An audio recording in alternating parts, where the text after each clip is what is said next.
बिल्कुल, राम बनना भी होगा और भगवान राम ने 14 वर्ष का वनवास तो काटा था, लेकिन अयोध्या में राम भक्तों ने भी एक वनवास, एक लंबा वनवास काटा है जो अब पूरा होने जा रहा है।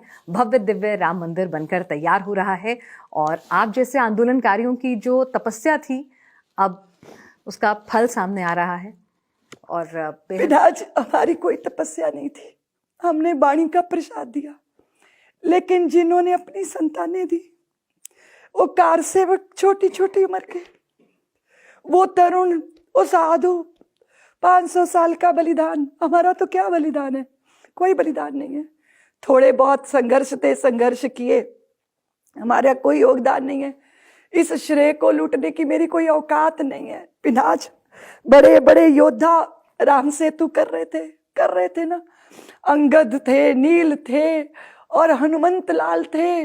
वो तो नन्ही सी गिलहरी थी पिनाज, वो पानी में डुबकी लगाती, उसके बाल गीले हो जाते, फिर बालू में लोटपोट होती, फिर उस पे वो अपने बालू के कण झाड़ती।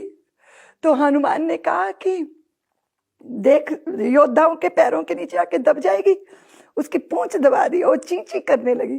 तो वो बोली, भगवान ने तुम्हें इतना बड़ा बनाया है, तुम इतना बड़ा बड़ा काम कर रहे हो, मुझे इतना सा बनाया तो मैं उतना ही काम करूंगी ना। उसको उतनी भीड़ में से भगवान ने उस गिलहरी को देख लिया, उसे पुकारा, वो दौड़ के उनके पास गई और करुणा बरनाले प्रभु श्री राम ने हाथ पे धर के उसको आशीर्वाद दिया।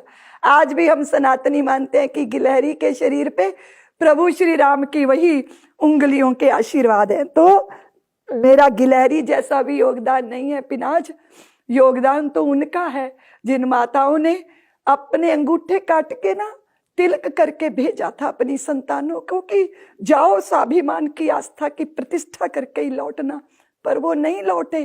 पर आज उन सब का बलिदान सार्थक हो जाए। मैं थोड़ा भावुक हो नहीं, बिल्कुल मैं समझ सकती हूँ आपकी भावनाओं को। और ये राम भक्तों की भावनाएं इस पूरी सीरीज में जब हम बात कर रहे हैं, मुलाकात कर रहे हैं, तो उस आंदोलन के गवाह तो नहीं बने हम, लेकिन आप लोगों से मिलकर उस संघर्ष को समझ पाते हैं, उस दौर को जी पाते हैं। और मैं समझ सकती हूँ कि आपका भावुक होना जायज़ है इस मौके पर। और शायद जब आप रामलला की मूर्ति वहाँ देखेंगी 22 तारीख को, जब वो प्राण प्रतिष्ठा होते हुए देखेंगी, तो आज ये उस संघर्ष को याद करके आंसू हैं, उस बलिदान को याद करके आंसू हैं, तब वो खुशी के आंसू होंगे। हाँ जी, फिर आपने हमसे बातचीत की, आपका बहुत बहुत शुक्रिया। जय श्री राम।